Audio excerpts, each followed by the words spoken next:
Alarm shëndetësor në Big Brother VIP Kosova.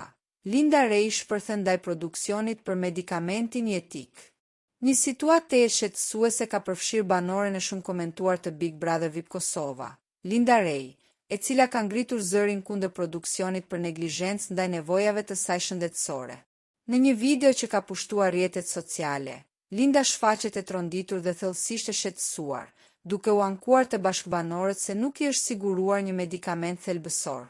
Ajo e quajti gjendjen gjë më absurde faktin që unë ende nuk e kam insulinën në dorë. Insulina, e cila është jetike për rregullimin e nivelit të sheqerit në gjak dhe shpesh kërkohet për trajtimin e diabetit ose problemeve hormonale, duket se është shkaku i problemit shëndetësor që Linda pati natën e parë të shfaqjes. Rasti i Lindës ka ndezur menjëherë debatin në publik, me shikuesi që kërkojnë nga produksioni Big Brother VIP Kosova ndërhyrje urgjente për t'i garantuar banorëve sigurinë dhe kujdesin shëndetësor të nevojshëm.